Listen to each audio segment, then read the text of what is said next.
Dear aspirants, welcome to మన exams YouTube channel. ఈరోజు మనం ప్రీవియస్ ఇయర్ క్వశ్చన్స్లో భాగంగా ఫిజిక్స్లో స్పీడ్ అండ్ వెలాసిటీ కోసం థియరీ అండ్ పిఐక్యూస్ అనేవి డిస్కస్ చేస్తాం.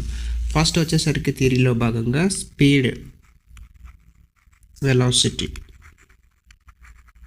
డెఫినేషన్లో భాగంగా స్పీడ్ వచ్చేసి మనకి డిస్టెన్స్ బై టైం. అయితే మనకి వెలాసిటీకి వచ్చేసరికి డిస్ప్లేస్మెంట్ బై టైం. ఇది స్కేలార్ క్వాంటిటీ, ఇది వెక్టార్ క్వాంటిటీ. ఎందుకంటే దీనికి డైరెక్షన్ ఉంది. డిస్ప్లేస్మెంట్ డిస్టెన్స్కి ఆల్రెడీ మనం డిస్కస్ చేసాం. ఇది డిస్టెన్స్. అదే మనకి ఈ డిస్టెన్స్కి షార్టెస్ట్గా ఉండేది డిస్ప్లేస్మెంట్. అంటే మనకి పర్టికులర్ డైరెక్షన్ ఉంది. డైరెక్షన్ ఉండేటప్పుడు మనకు అది వెక్టార్ వస్తుంది. ఓన్లీ మ్యాగ్నిట్యూడ్ ఉంటే స్కేలర్. సో ఇది స్పీడ్, వెలాసిటీ. నెక్స్ట్ వచ్చేసరికి యావరేజ్ స్పీడ్ అని అడిగితే టైమ్స్ అనేవి సేమ్ ఉండేటప్పుడు మనకి a+b/2 వస్తుంది. అదే మనకి డిస్టెన్సెస్ సేమ్ ఉండేటప్పుడు మనకి 2ab/a+b. నార్మల్గా అయితే average speed is equal to total distance by total time. మనకి మ్యాథ్స్లో కూడా యూజ్ అవుతుంది ఇది, total distance by total time. So క్వశ్చన్లోకి వచ్చేస్తే మనము a driver drives is car at the constant speed and covers a distance of 288 metre in 60 seconds. Find the speed. Speed is equal to distance by time. Distance వచ్చేసరికి 288, time వచ్చేసరికి 60 seconds. అంటే అప్రాక్సిమేట్గా 6:4 అంటే 4.8లో పోతుంది. Option A. Next question. Kiran swims in a 90 metre long pool. She covers a 360 metre in 2 turns by swimming from one end to the other and back along the same position of straight path. Find the average velocity. First of all మనకి velocity అంటే ఏంటి? Displacement by time. So మనకి 90 metre long పూల్లో ఇలా swim చేస్తున్నారు. One time వెళ్ళారు 90, second time వచ్చారు 180, మళ్ళీ నెక్స్ట్ టైం వెళ్ళారు 270 అండ్ రిటర్న్ టోటల్గా 360 మీటర్స్. సో ఫస్ట్ ఎక్కడున్నారో చివరిలో కూడా అదే ప్లేస్లో ఉన్నారు. సో మనకి డిస్టెన్స్ అనేది 0. So displacement 0 by some distance time అంటే 0 metre per second. Option A.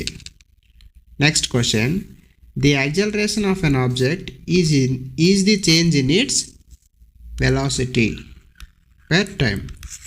Acceleration definition: velocity per time. Option A. Next question.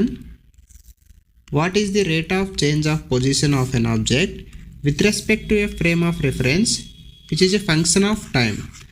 So vector function of time కాదు, మెకానిక్స్ కూడా కాదు, మ్యాగ్నిట్యూడ్ కూడా కాదు. వెలాసిటీ అనేది function of time. Displacement by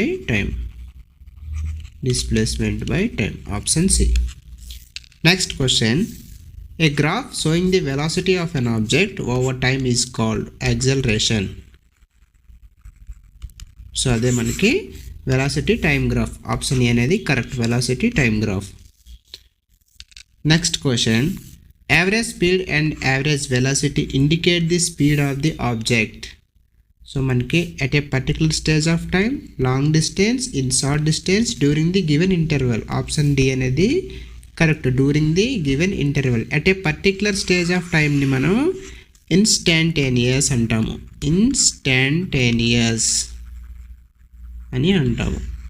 instantaneous velocity, instantaneous speed అని. So మనం ఎప్పుడైనా సరే యావరేజ్ అనేది ఎప్పుడు చూస్తామంటే ఒక పర్టికులర్ స్పీడ్. సో ఇక్కడ మనకి 5 మీటర్ పర్ సెకండ్ ఉంది, 10 మీటర్ పర్ సెకండ్ ఉంది. సో అప్పుడు మనకి యావరేజ్ స్పీడ్ కావాలంటే సేమ్ డిస్టెన్స్ ఉండేటప్పుడు 10 + 5/2 అంటే 15/2, 7.5 మీటర్ పర్ సెకండ్ అని చెప్తాము. సో అది ఒక గివెన్ ఇంటర్వెల్లోనే మనం చెప్పగలం, అంతేగాని ఒక పర్టికులర్ స్టేజ్ ఆఫ్ టైంలో చెప్పలేము. సో 5 మీటర్ పర్ సెకండ్ ఒక పర్టికులర్ టైంలో వచ్చేసి యావరేజ్ స్పీడ్ అంటే మనం ఓన్లీ 1 టర్మే మనకు ఉంది. సో 2 టర్మ్స్ అనేవి మనకి కావాలి. సో ఆప్షన్ డి అనేది correct. Next question. The speed of a bus on a crowded road is an example of uneven, uniform, circular, linear. Option A correct. అన్ఈవెన్గా ఉంటుంది, ఎందుకంటే క్రౌడెడ్ రోడ్లో మనకి స్లోగా వెళ్తుంది, స్పీడ్గా వెళ్తుంది. సో అందుకే మనకి అన్ఈవెన్గా ఉంటుంది. యూనిఫామ్ అంటే సేమ్ స్పీడ్లో, సర్క్యులర్ అంటే సర్క్యులర్గా ఉండడం, లీనియర్గా. సో లీనియర్గా కూడా కాదు. ఆప్షన్ ఏ అనేది కరెక్ట్. అన్ఈవెన్గా ఉంటుంది. సో సమ్ టైమ్స్ స్పీడ్ 5 మీటర్/సెకండ్ ఉండొచ్చు. సో మనం ఇది కిలోమీటర్లో తీసుకుంటే 20 km/h ఉండొచ్చు. కొంత క్రౌడెడ్ రోడ్లో 10 km/h కూడా ఉండొచ్చు. సో అన్ఈవెన్గా ఉంటుంది. Option A correct. Next question. The instantaneous velocity and average velocity are equal when the object has uniform acceleration, moving in a circle, has variable acceleration, has zero acceleration. ఎప్పుడైనా సరే మనకి instantaneous velocity and average velocity అని equal అయితే మనకి అక్కడ acceleration ఉండదు, zero acceleration. Acceleration ఉంటే మనకి రెండు చేంజ్ అయిపోతుంటాయి. సో మనకి ఆప్షన్ డి అనేది correct, zero acceleration. Next question. The rate of change of displacement is called velocity. Option D correct. Next question. If an object covers an uneven distance in the same time interval, it is called uneven speed. Uneven distance in the same time is called uneven speed. Option A correct. Next question. The motion of an object in a specified direction. Specified direction of a motion of an object is called velocity. Option C correct. Next question. Which of the following quantities specifies its motion with direction? ఎప్పుడైనా సరే మనకి direction motion వచ్చేటప్పుడు velocity అనేది వస్తుంది. Option C correct. The speed of an object moving in a certain direction is known as which term in scientific terminology?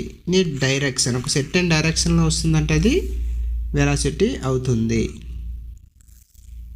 Next question. Next ఇది వచ్చేసరికి మీకు homework. The rate of change in displacement over time is called acceleration, force, velocity, speed. So ఈ video మీకు నచ్చినట్లయితే please like, share and subscribe. Thank you.